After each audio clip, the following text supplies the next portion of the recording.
እግዚአብሔር አምላካችን የተባረከ የተመሰገነ ይሁን። እንደገና ጌታ ይመስገን። ዛሬ የእግዚአብሔርን ቃል ለማካፈል ስቆም ብዙ መልእክቶች መጡብኝና እስቲ ይሄኛው ይሻላል በሚል እንግዲህ እንካፈላለን አብረን። ጌታ የተመሰገነ ይሁን። መጽሐፍ ቅዱሳችሁን ወደ ትንቢተ ሕዝቅኤል ለወስዳችሁ ነው። የመልእክቴ ርዕስ የሚሆነው የደረቁ አጥንቶች ትንሣኤ የሚል ነው። የደረቁ አጥንቶች ትንሣኤ። ይሄን ክፍል ብዙ ጊዜ ሲሰበክ ስሰማው በፈረንጆችም ሰማለው በኢትዮጵያውያንም ሲሰበክ የደረቁ አጥንቶች ሸለቆ በሚል ሰምቻለሁ። ዛሬ ግን እስቲ ከሸለቆ ውስጥ ወጥተን የደረቁ አጥንቶች ትንሣኤ፣ እኛም ወደ ትንሣኤ ደግሞ መነሳትን፣ ትንሣኤን፣ ሕያው መሆንን እንድናስብ ያስፈልገናል። ጌታ የተባረከ ይሁን። አጠገባችሁ ላለ ሰው ትንሣኤ ይሆንልሃል በሉት እስቲ። ትንሣኤ ይሆንልሻል። እግዚአብሔር የተባረከ ይሁን። እንግዲህ ክፍል በብዙዎቻችን ቢታወቅም የእግዚአብሔር ቃል ነውና አይጠገብም። 37ኛው ምዕራፍ ሕዝቅኤል ከቁጥር 1 ጀምሮ እስከ 14 ያለውን ረዘም ይላል። አንብቤ ከዛ በኋላ ጸልያለሁ። እስቲ ለእግዚአብሔር ቃል ክብር ቆም ብለን ካነበብን በኋላ ይዟችሁ እንግዲህ ከዛ ረጅም ሰዓት ትቀመጣላችሁ። የእግዚአብሔርም እጅ በላዬ ነበረ፣ እግዚአብሔርም በመንፈሱ አወጣኝ፣ አጥንቶችም በሞሉባት ሸለቆ መካከል አኖረኝ። በእነርሱም አንጻር በዙሪያቸው አሳለፈኝ። እነሆም በሸለቆ ፊት እጅግ ብዙ ነበሩ፣ እነሆም እጅግ ደርቀው ነበረ። እርሱም የሰው ልጅ ሆይ እነዚህ አጥንቶች በሕይወት ይኖራሉን አለኝ። እኔም ጌታ እግዚአብሔር ሆይ አንተ ታውቃለህ አልሁ። እርሱም እንዲህ አለኝ፣ በእነዚህ አጥንቶች ላይ ትንቢት ተናገር፣ እንዲህም በልባቸው እናንተ የደረቃችሁ አጥንቶች ሆይ የእግዚአብሔርን ቃል ስሙ። ጌታ እግዚአብሔር ለእነዚህ አጥንቶች እንዲህ ይላል፣ እነሆ ትንፋሽን አገባባችኋለሁ፣ በሕይወትም ትኖራላችሁ። ጅማትም እሰጣችኋለሁ፣ ሥጋንም አወጣባችኋለሁ፣ በእናንተም ላይ ቁርበትን እዘረጋለሁ፣ ትንፋሽንም አገባባችኋለሁ፣ በሕይወትም ትኖራላችሁ። እኔም እግዚአብሔር እንደሆኑ ታውቃላችሁ። እንዳዘዘኝም ትንቢት ተናገርኩ። ስናገርም ድምፅ ሆነ፣ እነሆም መናወጥ ሆነ። አጥንቶችም አጥንት ከአጥንት ጋር ተቀራረቡ። እኔም አየሁ፣ እነሆም ጅማት ነበረባቸው፣ ሥጋም ወጣ፣ ቁርበትም በላያቸው ተዘረጋ፣ ትንፋሽ ግን አልነበረባቸውም። እርሱም የሰው ልጅ ሆይ ትንቢት ተናገር፣ ለንፋስ ትንቢት ተናገር። ለንፋስም ጌታ እግዚአብሔር እንዲህ ይላል፣ ነፋስ ሆይ ከአራቱ ነፋሳት ዘንድ ና፣ እነዚህም የተገደሉት በሕይወት ይኖሩ ዘንድ እፍ በልባቸው በል አለኝ። እንዳዘዘኝም ትንቢት ተናገሩ፣ ትንፋሽም ገባባቸው፣ ሕያዋንም ሆኑ፣ እጅግም ታላቅ ሰራዊት ሆነው በእግራቸው ቆሙ። ቁጥር 11 እርሱም እንዲህ አለኝ፣ የሰው ልጅ ሆይ እነዚህ አጥንቶች የእስራኤል ቤት ሁሉ ናቸው። እነሆ አጥንቶቻችን ደርቀዋል፣ ተስፋችንም ጠፍቷል፣ ፈጽመንም ተቆርጠናል ብለዋል። ስለዚህ ትንቢት ተናገር፣ እንዲህም በላቸው፣ ጌታ እግዚአብሔር እንዲህ ይላል፣ ሕዝቤ ሆይ እነሆ መቃብራችሁን እከፍታለሁ፣ ከመቃብራችሁም አወጣቸዋለሁ፣ ወደ እስራኤል ምድር አገባቸዋለሁ። ሕዝቤ ሆይ መቃብራችሁን በከፈትኩ ጊዜ ከመቃብራችሁም ባወጣዋችሁ ጊዜ እኔ እግዚአብሔር እንደሆኑ ታውቃላችሁ። መንፈስም በውስጣችሁ አሳድራለሁ፣ እናንተም በሕይወት ትኖራላችሁ፣ በገዛ ምድራችሁም አኖራችኋለሁ። እኔም እግዚአብሔር እንደተናገርኩ እንዳደረግኩም ታውቃላችሁ ይላል እግዚአብሔር። አንድ ጊዜ ወደ ቁጥር 15 ብንቀጥል የእግዚአብሔር ቃል ወደ እኔ እንዲህ ሲል መጣ። አንተ የሰው ልጅ ሆይ አንድ በትር ውሰድና ለይሁዳና ለባልንጀሮቹ ለእስራኤል ልጆች ብለህ በላዩ ጻፍ። ሌላም በትር ውሰድና የኤፍሬም በትር ለዮሴፍና ለባልንጀሮቹ ለእስራኤል ቤት ሁሉ ብለህ በላዩ ጻፍ። አንድ በትርም እንዲሆኑ አንዱን ከሁለተኛው ጋር ለአንተ አጋጥም፣ በእጅም ውስጥ አንድ ይሁኑ። የሕዝብም ልጆች ይህ የምታደርገው ነገር ምን ማለት እንደሆነ አትነግረንምን ብለው በተናገሩ ጊዜ አንተ እግዚአብሔር እንዲህ ይላል፣ እነሆ በኤፍሬም እጅ ላይ ያለውን የዮሴፍ በትር ባልንጀሮቹንም የእስራኤል ነገዶች እወስዳለሁ፣ ለእነርሱም ከይሁዳ በትር ጋር አጋጥማቸዋለሁ፣ አንድ በትርም አደርጋቸዋለሁ፣ በእጄም ውስጥ አንድ ይሆናሉ በላቸው። እርግጠኛ ነኝ ይሄ ክፍል ብዙዎቻችን ዘንድ የታወቀ ነው። በዚህም ደግሞ ክፍል ስብከቶች ሳንሰማ አንቀርም ብዬ ወገኖች ሆይ አስባለሁ። ቢሆንም ትንሽ ስለዚህ ቃል ወይንም ስለዚህ ተነገረው ትንቢት መነሻ ሐሳቡን ለመጨበጥ እንድንችል አንዳንድ መሰረታዊ ነገሮች መናገር እፈልጋለሁ። ነብዩ ሕዝቅኤል ማን ነው ወደሚለው ከመምጣቴ በፊት እስራኤላውያን እግዚአብሔርን ባለመታዘዛቸው ወደ ባቢሎን እንደገቡ ሁላችን እናውቃለን። ወደ ባቢሎን ገብተው ነበር። በዛም ደግሞ በግዞት ላይ በነበሩበት ጊዜ አልተመቻቸውም ነበረ። ተጎሳቅለው ነበረ። ተዋርደው ነበረ። ክብራቸው ወድቆ ነበረ። በቃ የስደተኛ ሕይወት በሌላ ሰው አገር መኖር በጣም አስከፊ ነውና በዛን ጊዜ እነዚህ ሰዎች በዚህ አስከፊ ሁኔታ ውስጥ በባቢሎን ውስጥ ይኖሩ ነበረ። በመካከላቸው ግን እግዚአብሔር የራሱ ሐሳብና የራሱ ዓላማ ስላለው ነቢያትን አስነስቶላቸው ነበረ። ያ ጊዜ ድንቅ ነበረ። የስደቱ ጊዜ እነ ዳንኤል የተነሱበት ጊዜ ነበረ።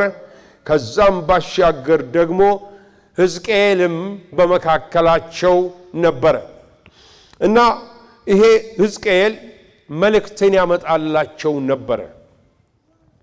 እንደ ስደተኛ ተጎሳቅሎ ማለት በስጋው የሚኖር ሰው እንኳን ሊሆን ይችላል። ነገር ግን ከእግዚአብሔር ጋር የነበረውን ግንኙነት በፍጹም አላበላሸበትም ነበረ። ከችግሩ በላይ የሚኖር ሰው ነበር። ከሁኔታው በላይ የሚኖር ሰው ነበረ። እግዚአብሔር ለኛም እንዲሁ ያድርግልን። ከሁኔታችን ከችግራችን ከምናልፍበት ሁኔታ በላይ ሆነን የእግዚአብሔር የሆነውን ነገር ለመቀበል እንድንችል እግዚአብሔር አምላካችን ይርዳን። እና ነብዩ በየጊዜው እንዳልኳችሁ መጽሐፉን እንዳነበባችሁ ተስፋ በማድረግ በጣም አስደናቂ የሆነ ለስጋዊ አእምሮ በሚከብድ ሁኔታ በመንፈስ ብቻ ልንረዳው በሚችል ሁኔታ ከእግዚአብሔር ጋር ግንኙነት ያደርግ ነበር። እግዚአብሔር ወደ እርሱ ይመጣ ነበር። ከነዚህም እግዚአብሔር ወደ እሱ ከመጣበት ሁኔታ አንደኛው ይህ በ37ኛው ምዕራፍ ላይ የተገለጸው ነው፣ ያነበብነው ነው። ሲናገርም የእግዚአብሔርም እጅ በላዬ ነበረ ይላል። ነብዩ በየጊዜው እግዚአብሔር እጅ በላዩ ላይ በሚመጣበት ጊዜ ከአንድ ስፍራ አንድ ስፍራ ይሄድ ነበርና በዚህ ሸለቆ ውስጥ መንፈስ ቅዱስ አምጥቶት ይሄንን ያነበብነውን ክፍል ተመለከተ። አሁን ወገኖች ሆይ ከዚህ ክፍሉ ውስጥ እንድናወጣ የምፈልጋቸው 4 ሐሳቦችን ብቻ ነው። ብዙም ማውጣት ይቻላል። ነገር ግን አራቱን ካወጣን ይበቃናል ብዬ አስባለሁ። እና ይሄ መልእክት ለእስራኤላውያን ነብዩ ያመጣላቸው መልእክት ያው ሙታን ነበሩ። እግዚአብሔር ግን መቃብራቸውን ከፍታለሁ አለ። መጽናናትን፣ ተስፋን ገና ለካስ ብሩህ ነገር አለ ብለው እንዲያስቡ የሚያደርጋቸው መልእክት ነበር ያመጣ። ዛሬም ለኛ እዚህ ለምንገኝ ለካስ ለኔ ገና አሁንም ተስፋ አለ፣ ለካስ ለኔ አሁንም ገና ብሩህ ሐሳብ እግዚአብሔር አለው ብለን እንድናስብ ያስገድደናል፣ ያደርገናል። ስለዚህ ወገኖች ሆይ እንግዲህ እንደዛ ከሆነ ለኛ ብቻ አይደለም ለቤተ ክርስቲያን ከዛም አልፈን ደግሞ ለሀገራችን ለኢትዮጵያ አሁንም ከእግዚአብሔር ዘንድ ተስፋ አለ። ከሰው ዘንድ ላይኖር ይችላል፣ ከሰው ዘንድ ምንም ላይገኝ ይችላል። ከእግዚአብሔር ዘንድ ግን መልስ አለ። ክብር ለእግዚአብሔር ለአምላካችን እንስጠው ወገኖች ሆይ ሃሌሉያ፣ እግዚአብሔር ይመስገን። እንግዲህ የመጀመሪያው ሐሳብ ላወጣው የምፈልገው በዚሁ በ37ኛው ምዕራፍ በቁጥር 1 ላይ የሚገኘው ነው። ምን ይላል? የእግዚአብሔርም እጅ በላዬ ላይ ነበረች ይላል። የእግዚአብሔር እጅ በላዬ ላይ መጥቶ ነበረ ብሎ ይናገራል። የእግዚአብሔር እጅ በአንድ ሰው ሰውነት ላይ በማንነቱ ላይ በሚመጣበት ጊዜ የሚያደርገው ነገር በጣም በጣም አስደናቂ ነው። ብቻ የእግዚአብሔር እጅ በእኛ ላይ ይሆን፣ በእናንተ ላይ ይሆን፣ በቤተ ክርስቲያን ላይ ይሆን። የእግዚአብሔር እጅ በእኛ ላይ በሚመጣበት ጊዜ ነብዩ ተመሳሳይ ልምምድ አለው። በምዕራፍ 1 ቁጥር 3 ላይ ምን ይላል? የእግዚአብሔር እጅ በእኔ ላይ መጣችልና እኔም አየሁ ይላል። ተመለከትኩኝ። ወዲያውኑ እግዚአብሔር የሚያየውን ነገር እርሱ ደግሞ ማየት ጀመረ። ሰው የእግዚአብሔር እጅ ላይ ሲመጣ እግዚአብሔር የሚያየውን ነገር ማየት ይጀምራል። የእግዚአብሔር እጅ በላዩ ላይ ሲመጣ ስለዚህ አየ፣ ተመለከተው። ወገኖች ሆይ ዛሬ ትንሽ ካለንበት ሁኔታ ወጥተን የእግዚአብሔር እጅ በላያችን መጥቶ ለግል ሕይወታችን፣ ለቤተሰባችን፣ ለቤተ ክርስቲያን፣ ለሀገራችን የእግዚአብሔርን ሐሳብና ዓላማ ማየት እንድንችል ጌታ ይርዳን። አዎ ተስፋ ቆርጣችሁ በምትጸልዩበት ጊዜ፣ በምታለቅሱበት ጊዜ በቃ ወዲህም ግራ ገባኝ፣ በዚህም ባየው ግራ ገባኝ፣ የፊት የኋላይም ሁሉ መሄጃ የለኝም በምትሉበት ጊዜ ድንገት የጌታ እጅ በእናንተ ላይ ይመጣና እግዚአብሔር መናገር ይጀምራል። እኔ የማይልህ ነገር አለ። አንተ የማታየውን፣ አንተ የማታውቀውን ነገር እኔ የማይልህ ነገር አለ። እሱ አይበልጥም ብሎ ነብዩ ይነግረናል። ሁለተኛ በምንመለከትበት ጊዜ እንደገና በምዕራፍ 3 ከቁጥር 12 እስከ 15 ባለው ላይ አሁንም የእግዚአብሔር እጅ በላዬ ላይ መጣ ይላል። የእግዚአብሔር እጅ በላዩ ላይ በመጣበት ጊዜ ጸጉሬን ይዞ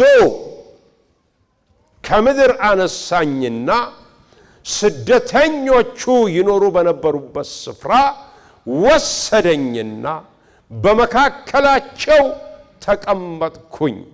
እነርሱ ባሉበት ስፍራ እኔም ደግሞ ሆንኩ ብሎ ይናገራል። በዛም ደንግጬ 7 ቀን ቁጭ አልኩ በመካከላቸው ይላል። በቀጥታ እግዚአብሔር ያደረገው በዚህ ሰው ላይ ምንድነው? በመንፈስ ብቻ አይደለም ሄደው መላ አካሉም ሄዶ ነበር። ልክ ፊልጶስ በተነጠቀ ጊዜ ጃንደረባውን ለማግኘት በጋዛ መንገድ ላይ በሄደ ጊዜ በአካል እንደተነጠቀ ልክ እንደዚህ ሆነ የተነጠቀው። ይሄ ግን አሁን የተነጠቀበትና የሄደበት ስፍራ ተስፋ የቆረጡ የተራቡ በበሽታ የተመቱ በሐዘን የተመቱ ሞታቸውን የሚጠብቁ ወይንም የሞቱ ሰዎች ባሉበት ስፍራ ነው የተገኘው። እኔም ደግሞ እነርሱ በሚገኙበት ስፍራ ተገኘው ይላል። የእግዚአብሔር እጅ በላያችሁ ሲመጣ እንዲህ አይነቱን ነገር ያደርጋል። በመከራ በስቃይ በችግር በሚያልፉበት ሰዎች ጫማ ውስጥ እግሮቻችሁን ይገባል። በመካከላቸው ሆንሁኝ። ያ ሲሆን የተራቡ ሰዎች ነገር ውስጣችሁ ይገባል። የታረዙ ሰዎች ነገር ውስጣችሁ ይገባል። ሞት የያዛቸው ሰዎች በሞት የሚጨነቁ በሽተኞች የሆኑ ሰዎች ይገባል። የእግዚአብሔር እጅ በላያችሁ ሲመጣ እኔ እግዚአብሔር ጥሪ በደረሰኝ ጊዜ አላቀውም፣ ጥሪ መሆኑም አልገባኝ። በኋላ ነው የተገለጸልኝ። የ18 ዓመት ልጅ ነበርኩኝና የእግዚአብሔር እጅ በላዬ ላይ መጥቶ ነበርና ወደ ቤተ ክርስቲያን የሚመጡ የታመሙ ሰዎች ሳይፈወሱ ሲሄዱ ሳይ ለኔ ህመምና ለቅሶ ነበረ። የነርሱ ህመምና ፔን እኔ ውስጥ ይገባ ነበር። መብላት እስኪያቅተኝ ድረስ፣ ትምህርት መማር እስኪያቅተኝ ድረስ እንደዛ ይሆን ነበር። አንዳንድ ጊዜ ሸክም እኮ እግዚአብሔር ካላሸከመ ተሸከም ቢላችሁ ሰው ከየት ይመጣል? አይመጣ። እግዚአብሔር ግን ያሸክማል። ለዚህ ነው የነቢያቱን ትንቢት ስናነብ ነብዩ ዕንባቆም ያየው ሸክም፣ ነብዩ አሞጽ ያየው ሸክም እያለ ስለ ሸክም የሚናገረው እንደዛ ነው። ሐዋርያው ዮሐንስ የራእይን መጽሐፍ በሚከፍትበት ጊዜ እኔ ወንድማችሁ ዮሐንስ ስለ ኢየሱስ ክርስቶስ ወንጌል ፍጥሞ በምትባል ደሴት ታስሬው ነበር ይልና የመከራው ተካፋይ የሆንኩት የሌሎች መከራ የኔ መከራ ሆነ፣ የኢየሱስ ክርስቶስ መከራ ተካፋይ ሆንኩኝ። እጁ በላዬ ላይ መጣ። እግዚአብሔር ያን የሚያደርግባችሁ ሰዎች እዚህ ውስጥ እንድትኖሩ ጸልያለሁ። አዎ ያርግላችሁ። ከዚህ የበለጠ ክቡር ነገር ምን አለ? የሌሎችን ሸክም ከመሸከም። በመካከላቸው ተቀመጥኩኝ። እነርሱ ባሉበት በተቀመጡበት ወንበር ተቀመጥኩ። በተቸገሩበት ስፍራ ተቀመጥኩ። በተራቡበት ስፍራ ተቀመጥኩ። በሚያዝኑበት ስፍራ ተቀመጥሁ ብሎ ነብዩ ይናገራል። ለምን? የእግዚአብሔር እጅ በላዩ ላይ መጣች። ብዙዎቻችን የምናውቀው አንድ ሰው አለ በብሉይ ኪዳን ዜና መዋዕል ቀዳማዊ ምዕራፍ 4 ቁጥር 9 እስከ 10 ባለው ላይ ያቤጽ የሚባል ሰው አለ። ያቤጽ በመከራ በምጥ የተወለደ ልጅ ነው። ከሞት ያመለጠ ነው። እግዚአብሔር ያስመለጠው ነው። እናቱም በመከራና በጭንቅ ወልጄዋለሁና ስሙን ያቤጽ ብየዋለሁ ትላለች። ምጥ ማለት ነው። ሌበር ምጥ በቃ ማለት ነው ያቤጽ ነገር። እሱም ያንን ስም ይዞ ይኖር ነበርና አንድ ጸሎት ጸለየ። እግዚአብሔር ሆይ አለው እጅ በላዬ ላይ ትሁን፣ ከመከራ ትጠብቀኝ ዘንድ ታድነኝ ዘንድ ትመራኝ ዘንድ እጅ በላዬ ላይ ትሁን፣ አገሬንም ደግሞ አስፋው። ቃሉ ሲናገር እግዚአብሔር የለመነውን ሰጠው ይላል። እጅ በላዬ ላይ ትሁን። በቃ ጸልዩ፣ እንደ ያቤጽ ጸልዩ። አገሬንም አስፋው፣ ራእዬን አስፋው፣ አመለካከቴን አስፋው፣ መንፈሳዊ እርምጃዬን ለውጠው ብለን እንድንጸልይ ይፈልጋል እግዚአብሔር። ያቤጽ ያን አይነት ሰው ነበረ። ስለዚህ ዛሬም የኛ ልመናና ጸሎት እንዲሆን ያስፈልጋል ለማለት ነው። ነብዩ ከዛ በኋላ ወገኖች ሆይ በሁለተኛ ደረጃ ወደ ቃሉ በምንመለከትበት ጊዜ ያንን ከተመለከተ በኋላ በሸለቆ ውስጥ ያሉትን ካየ በኋላ በሶስተኛው ቁጥር ላይ የሰው ልጅ ሆይ እነዚህ አጥንቶች በሕይወት ይኖራሉን አለኝ። ይኖራሉ ብለህ ትላለህ የሚል ጥያቄ ይጠይቀዋል። ጌታ ሆይ አንተ ታውቃለህ። ሰው ነውና ይኖራሉም ለማለት ከበደው። አይኖሩም ለማለት እግዚአብሔር ነውና ከበደው። አንተ ታውቃለህ። አንዳንድ ነገራችንን አንተ ታውቃለህ ብንል ጥሩ ነው ወገኖች። አንዳንድ ጊዜ ስለ እግዚአብሔር ሁሉን የምናውቅ ይመስልናል። ትንሽ ነው የምናውቀው። ገና ጳውሎስ ይላል እነሆ ከእርሱ ጋር በመሆንበት ጊዜ ነው ሁሉ ነገር የሚገለጠው ብሎ ይላል። አናውቅም። ስለዚህ እግዚአብሔር ከዛ በኋላ የሚለው እንግዲህ እነዚህ ወደ ሕይወት የሚሞጥበትን ነገር ነው የሚናገረው። ተስፋ አለ ነው የሚለው። ተስፋ አለ፣ ከኔ ዘንድ ተስፋ አለ። እግዚአብሔር የሚለው ይሄ ነው። ከኔ ዘንድ ተስፋ አለ። ስለ ኢትዮጵያ ይላል እግዚአብሔር ከኔ ዘንድ ተስፋ አለ። የአንድ የፖለቲካ መሪ አንድ የሀገር መሪ አለ አይደለም ያልኳችሁ። ሰማይና ምድርን የፈጠረ በማያልፈው ዙፋኑ ላይ የተቀመጠ የሰራዊት ጌታ እግዚአብሔር ይላል አሁንም ለኢትዮጵያ ተስፋ አለ። እስቲ ክብር በእጆቻችን እንስጠው ለዚህ ጌታ። ሃሌሉያ።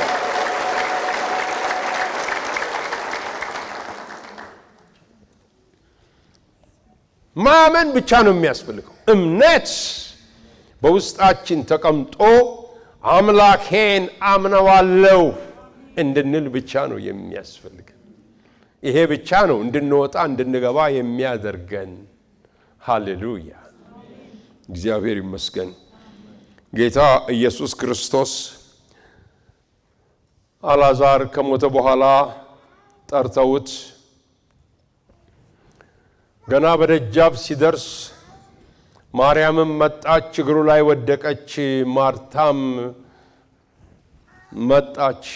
ሁለቱም የሚሉት አንተ በዚህ ኖረ ቢሆን ኖሮ ወንድማችን አልዓዛር ባልሞተም ነበረ። ሞት ሳይወስደው ብትኖር መመለስ ይቻል ነበረ። ነገር ግን ማርታ አንድ ማስተዋል ያለው ነገር ተናገረች። አሁንም አለችው ወደ አባትህ ብትጸልይ የለመንከውን ሁሉ እንደሚሰጥህ አምናለሁ አለች። ምን አይነት እምነት! አሁንም ቢሆን አንተ ከጸለይክ ነገር ይለወጣል። ከእግዚአብሔር ጋር ግንኙነት ያላቸው ሰዎች ሲጸልዩልን ነገር ይለወጣል። ሞት ይገለበጣል። ሐዘን ይሸሻል። ደዌ ይነሳል። ሃሌሉያ! ክብር ለእግዚአብሔር ይሁንልን። ሃሌሉያ!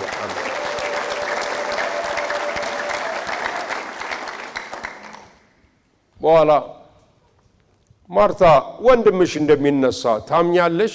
አዎ ጌታ በትንሣኤ ቀንማ አስተምሯታል። በዛ ቤት ውስጥ ይመላለስ ነበር። እንዲነሳ አምናለሁ። አይደለም ማርታ፣ ብታምኚ የእግዚአብሔርን ክብር እንደምታይ አልነገርኩሽምን ይላታል። በቅርብ አንድ ነገር አስተዋልኩኝ። ቤትም ስፍራ በዚህ በ11ኛው ምዕራፍ ላይ ይሄን ተስፋ ለሷ የሰጠበት ቦታ የለም። ነገር ግን ኢየሱስ ቤታቸው በሚገባበት ጊዜ በአንድ ወቅት በአንድ ሰዓት ላይ የእግዚአብሔርን ክብር ታያለሽ ብሎ ነግሯት ነበር። ሄሎ የምለው እየገባችሁ ነው? አንድ ቦታ አንድ ስፍራ ላይ ቀደም ብሎ ገና አልዓዛር ሳይታመም የእግዚአብሔርን ክብር ታያለሽ፣ የእግዚአብሔርን ክብር ታያለሽ የተባላችሁ ሰዎች እመኑኝ ጌታ ብሏልና ታያላችሁ። በቃ ቃሉ ሳይፈጸም በምድር ላይ አይወድቅ። እግዚአብሔር የተመሰገነና የተባረከ ይሁን። ከዛ በኋላ ወገኖች ሆይ ወደ ሶስተኛው ሰፊው ሐሳቡ ስንመጣ ቁጥር 4 ላይ በእነዚህ አጥንቶች ላይ ትንቢት ተናገርባቸው ይለዋል እና ደረጃ በደረጃ ትንቢት ይናገራል። ቁጥር 4ን ስንመለከት የሚለው ምንድነው? በእነዚህ አጥንቶች ላይ ትንቢት ተናገር፣ እንዲህም በላቸው፣ እናንተ የደረቃችሁ አጥንቶች ሆይ የእግዚአብሔርን ቃል ስሙ። ጌታ እግዚአብሔር ለእነዚህ አጥንቶች እንዲህ ይላል፣ እነሆ ትንፋሽን አገባባቸዋለሁ፣ በሕይወትም ትኖራላችሁ፣ ጅማትም እሰጣቸዋለሁ፣ ሥጋንም አወጣባቸዋለሁ፣ በእናንተም ላይ ቁርበትን እዘረጋለሁ፣ ትንፋሽም አገባባቸዋለሁ፣ በሕይወት ትኖራላችሁ፣ እኔም እግዚአብሔር እንደሆኑ ታውቃላችሁ። ይሄንን ትንቢት ተናገረ።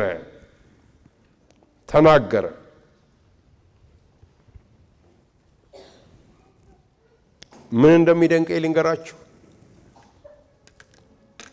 ይሄ ክፍል ምናልባት ለአንዳንዶቻችን የሚቀለን ይኸውልህ እኔ የማደርገውን ብሎ እግዚአብሔር ተነሱ ቢላቸውና ቢነሱ ይቀለን ነበር። ነገር ግን እነሱን የማስነሳቱና ሕይወት የመስጠቱ ስልጣን ባንተ አንደበት ውስጥ አድርጌያለሁ።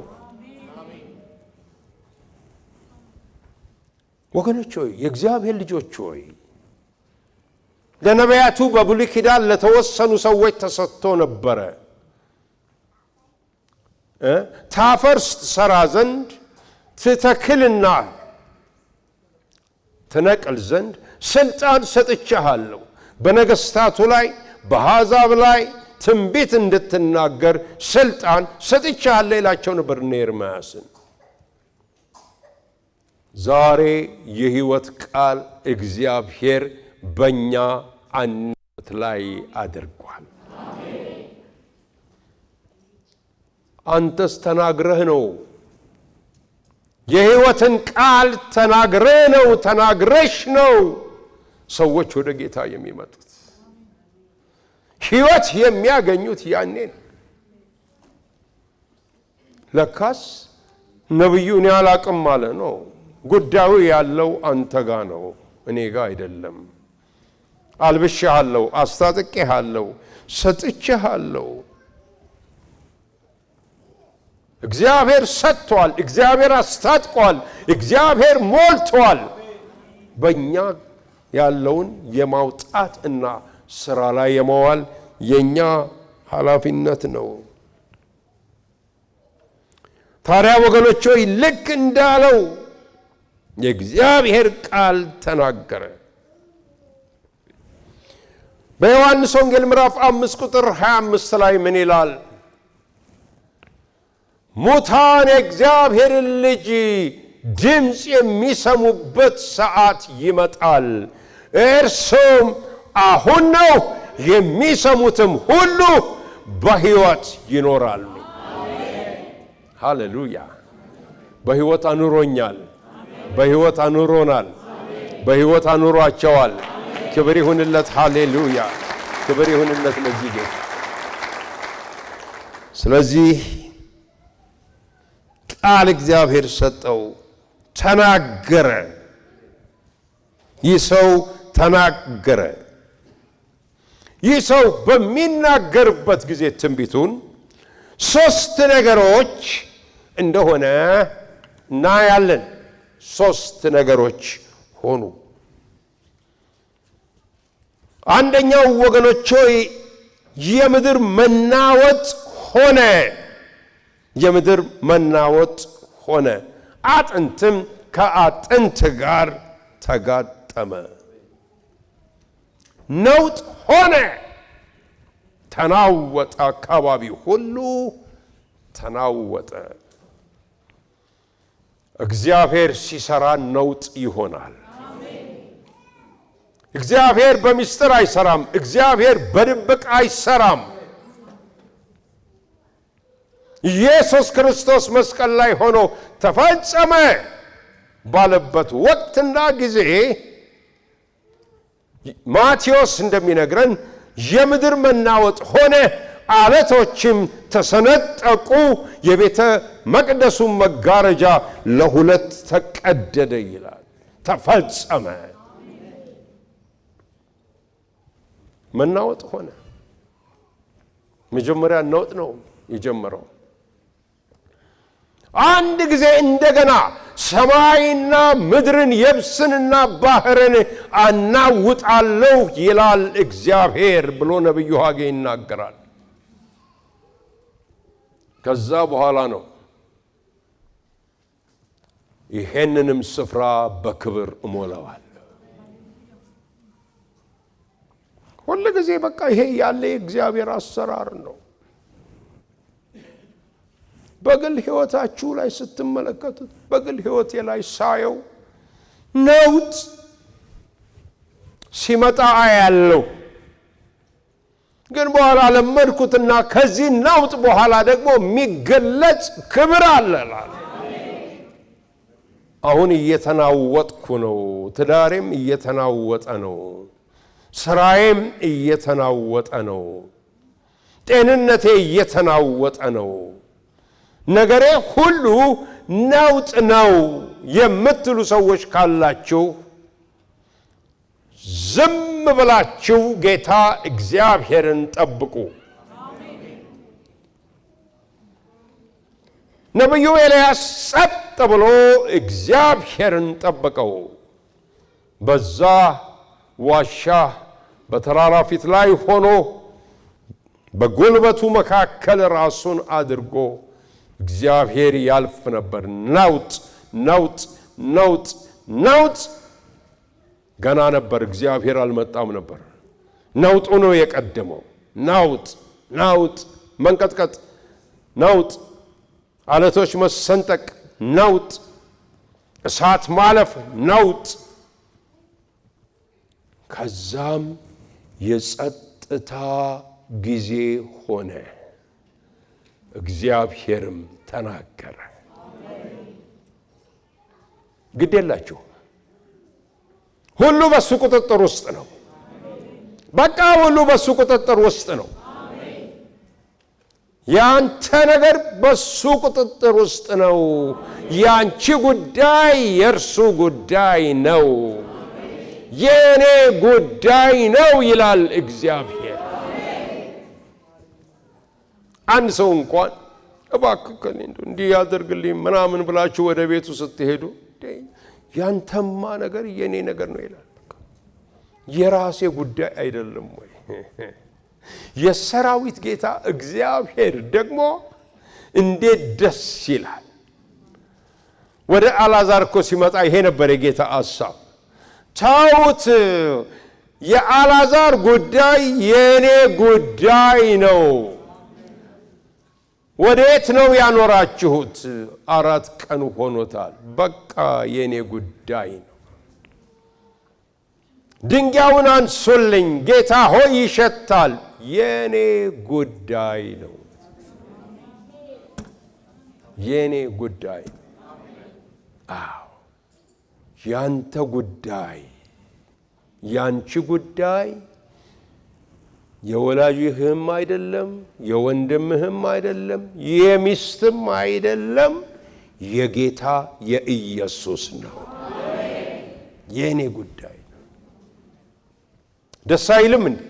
እስቲ ደስ ያለው አሜን ይበል ወገኖች።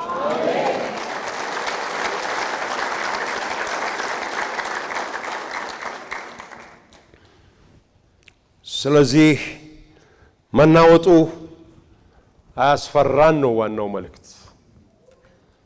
ሲሰራ እግዚአብሔር የሚጀምረው በዛ ነው። ሁለተኛ ጊዜ ትንቢት ተናገረ። አሁን ትንቢት የሚናገረው ለነፋሳት ነው። ለነፋስ ትንቢት ተናገር። ለነፋስ ትንቢት ተናገረ። ጥራው፣ ሕይወትን ይዞ እንዲመጣ ጥራው። እንዴ ተፈጥሮም የእግዚአብሔርን ድምጽ ይሰማል። ለካስ አለቶች የእግዚአብሔርን ድምጽ ይሰማሉ። ወንዞች የእግዚአብሔርን ድምጽ ይሰማሉ። ተራሮች የእግዚአብሔርን ልጅ ድምጽ ይሰማሉ። በፊቱም ይንቀጠቀጣሉ፣ ይታዘዙማል። ሃሌሉያ። አንተ አለት ተከፈት፣ ውሃ ስጥ። ተከፍቶ ውሃን ሰጣቸው። እንኳን ሰውን ቀርቶ ተፈጥሮ እንኳን ድምጹን ይሰማል። ሃሌሉያ። ከዛም በኋላ በገባባቸው ጊዜ ሕይወት አገኙ፣ በሕይወት ተሞሉ። ማን ያምናል? ይሄንን ማን ያምናል? አጥንት ብቻ የነበሩ እንደገና እስትንፋስ ሲገባባቸው ማን ያምናል? ማን ያምናል? እግዚአብሔር አደረገዋ። ለእግዚአብሔር የሚሳነው ምንም ነገር የለምና እግዚአብሔር አምላክ በእግዚአብሔርነቱ አደረገው።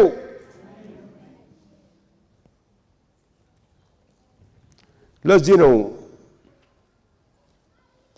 እግዚአብሔር በነቢዩ በኩል የተናገረው ቅድም ያነበብኩት፣ እናንተ የእስራኤል ልጆች ሆይ እናንተ ተስፋ የለንም ብላችኋል፣ እንደ ሞተን ነው የምንቆጥረው ብላችኋል። እኔ ግን መቃብራችሁን እከፍታለሁ። ወደ መቃብራችሁ ሄጄ መቃብር እከፍታለሁ። እንደገና መልሳችኋለሁ። እንደገና በሕይወት አኖራችኋለሁ። እንደገና ፈቃዴን ታረጋላችሁ። እንደገና ታገለግሉኛላችሁ። እንደገና ለክብሬ ትቆማላችሁ። አምላካችን የእንደገና አምላክ ነው። ሃሌሉያ። አንድ ነገር አለ። ግልጽ እንዲሆንልን የሚያስፈልግ እግዚአብሔር በዘላለማዊ ሐሳቡ በእኛ በኩል ሊፈጽመው ያለው ሥራ የተወሰነ ነገር አለ። በቃ የእግዚአብሔር ዓላማና ዘላለማዊ ሐሳብ እስኪፈጸም ድረስ ተራሮች ቢናወጡ ወደ ባህር ልብ ቢወሰዱ አንፈራም ብሎ እንደተናገረው በቃ የእግዚአብሔር ፈቃድ እንዲኖርና የእግዚአብሔር ፈቃድ የሱን ዓላማ እንዲፈጽም እስከሆነ ምንም የሚያቆመው የለም። የጠላት ፉከራ አያቆመው። ሞት መጣው ቢል አይነቃነቅም። ግን እግዚአብሔር ደግሞ ጨርሰሃል ዓላማህን፣ በምድር ላይ እንድትቀመጥ የፈለግኩበትን ዘመን አልቋል ሲል በቃ አልቋል። አያችሁ፣ እግዚአብሔር ወደዚህ ምድር መተን እንድንኖር ሲያደርገን እንድንበላና እንድንጠጣ እንድንለብስ ቤት እንድንገዛና እንድንወልድ እንድንባዛ ብቻ አይደለም። ከዛ ያለፈ ምስጢር አለው። ዘላለማዊ የሆነ ምስጢር አለው።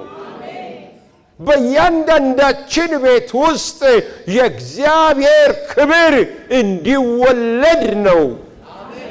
ለትውልድ የሚተላለፍ የእግዚአብሔር ክብር እንዲወለድ ነው።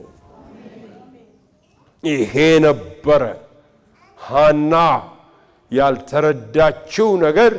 መካኔም ብላ ስታለቅስ ያልገባት ነገር እግዚአብሔር አእምሮዋንም ልቦናዋንም ማኅፀኗንም እያዘጋጀ ነበረ። በሐና ቤት የእግዚአብሔርን ክብር የያዘ ልጅ ተወለደ። በቤታችሁም ይወለድ። ሃሌሉያ! በልጆቻችሁ ላይ እንደዚህ ይሁን። በኑሯችሁ ላይ እንደዚሁ ይሁን። ክብር ለአምላካችን ይሁን። ሃሌሉያ! ሃሌሉያ! በቃ ካስፈለገ መቃብርም እከፍታለሁ አለ እግዚአብሔር። ምንም እኮ ለእኔ ችግር የሌለው ነገር ነው።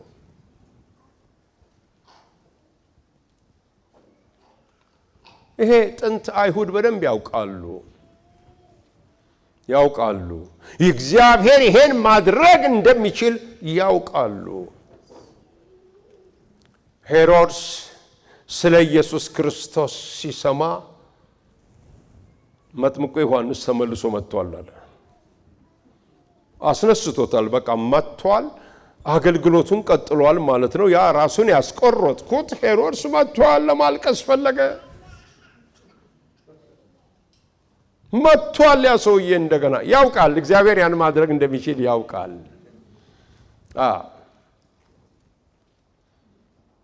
እስከዚህ ድረስ እግዚአብሔር ጨክኗል። እናንተም ደግሞ ከእግዚአብሔር ጋር ጨክኑ፣ እኛም ከእግዚአብሔር ጋር እንጨክን። ሃሌሉያ! ክብር ለስሙ ይሁን። ያሰበውንና ያቀደውን በዘላለማዊው ፍቃዱ ውስጥ ያተመውንና የጻፈውን ነገር በምንም አይነት መንገድ ማንም አይነት ሰማያዊ ምድራዊ ከምድር በታች ያለ ኃይል ሊለውጠውና ሊገለብጠው አይችልም። ሃሌሉያ! እግዚአብሔር የተመሰገነ ይሁን። አዎ እግዚአብሔር እንደዚህ ነው።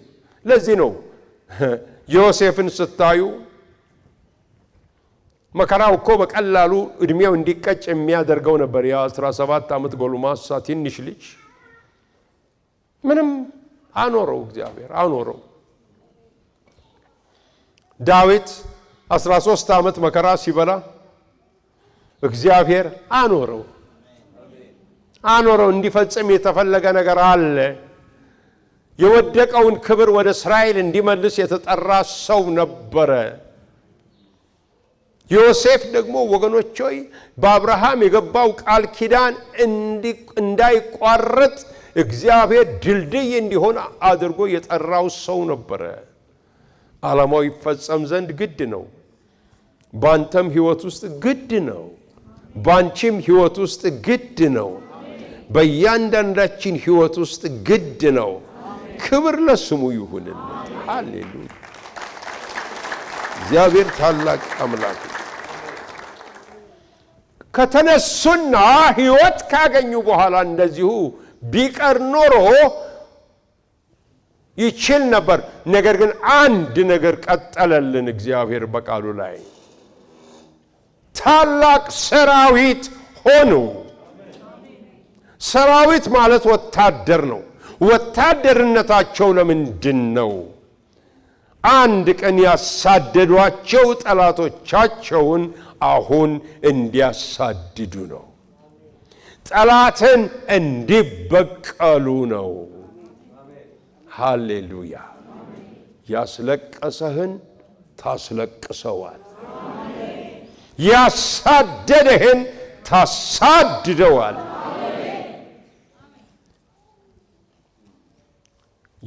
የመታህንና እንድታነክስ ያደረገህን እንደገና እንደ አዲስ ሆነህ ጠላትን ትበቀላለህ። ሃሌሉያ! አለው በሕይወት ትለዋል። አለው አልሞትኩም እኮ አለው አለው። እግዚአብሔር ይመስገን። መጨረሻ ላይ የምናገረው ነገር አለኝ። እሱ ምንድነው? እግዚአብሔር ይሄን ካሳየው በኋላ ለነብዩ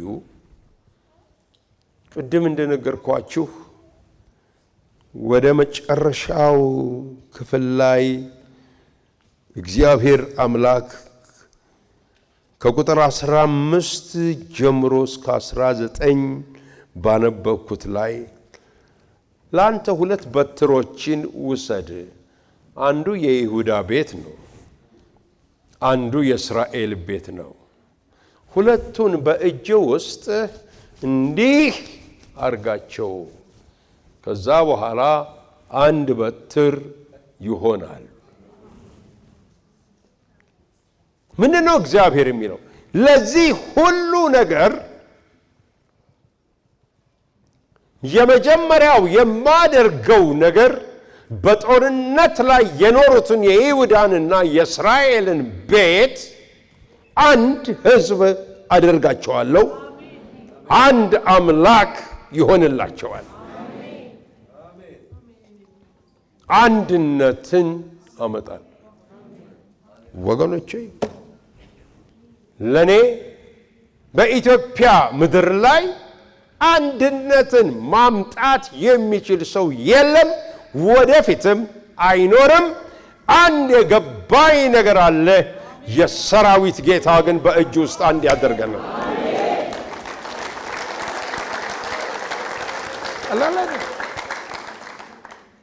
ምንም አይነት የፖለቲካ ፎርሙላ፣ ምንም አይነት የሶሲዮሎጂ ፎርሙላ አንድ ሊያደርገን አይችልም። በጣም ተበታትነናል። በጣም እግራችን እዛ ነው፣ እጃችን እዛ ነው፣ እዛ ነው፣ ወንድማችን እዛ ጋ ነው፣ ያ እዛ ጋ ነው፣ ያ ፎካሪ ነው፣ ይሄ ፎካሪ ነው። ገና ለበቀልና ለጥፋት እየተዘጋጀን ነው። እግዚአብሔር ግን ለሕዝቡ ይላል፣ እነሆ ሕዝቤን አንድ አደርጋለሁ ይላል።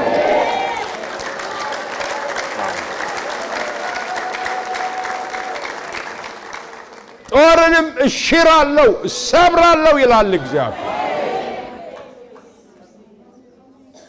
እግዚአብሔር አንድ ቅድመ ሁኔታ አለው። ከቤተሰብ ጀምሮ በቤተ ክርስቲያን ደረጃ ምን መሰላችሁ?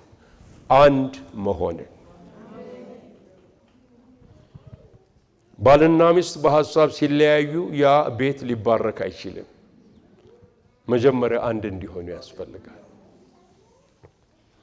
በቤተ ክርስቲያን ትልቁ የመጀመሪያይቱ ቤተ ክርስቲያን ጉልበትና ኃይሏ አንድነት ነበረ። ያመኑትም ሕዝብ አንዲትም ልብ አንዲትም ነፍስ ነበሯቸው ብሎ በመደጋገም በመጀመሪያዎቹ 5 ምዕራፎች የእግዚአብሔር ቃል ይላል ሁለት ሰዎች በመድር ላይ ተስማምተው በሚጸልዩ ጸሎት ሁሉ ይደረግላቸዋል አንድ ልብ ሲሆኑ እዚህ ያስቀመጠን አሁን አንድ ልብ መሆን ነው አንድ ሐሳብ መሆን ነው እግዚአብሔር ስራውን ለመስራት ሁሉ ጊዜ ይሄን ይጠይቃል ወገኖች ሆይ እስካሁን ያሳለፍነው ዘመን የደረቁ አጥንቶች ሸለቆ ውስጥ ነው የኖርነው ኑሯችን የደረቀ አጥንት መካከል ነው አሁንም ነገር ግን እግዚአብሔር መንፈስ ቅዱስ ይላል ለደረቁ አጥንቶች የትንሣኤ ዘመን መጥቷል ይላል መንፈስ የትንሣኤ ዘመን መጣ እጅ ከእግር እግር እነሆ ከእጅ የሚገናኝበት ቁርበት የሚለብሱበት እስትንፋስ የሚያገኙበት በሕይወት የሚኖሩበት ታላቅ ሰራዊት የሚሆኑበት ዘመን መጣ ዘመን መጣ ዘመን መጣልን ዘመን መጣልህ ዘመን መጣልኝ ክብርና ምስጋና ታላቅነት ዘላለማዊነት ኃይልም ብርታትም ለአምላካችንና ለጌታችን ይሁንልን አሜን እንጸልያለን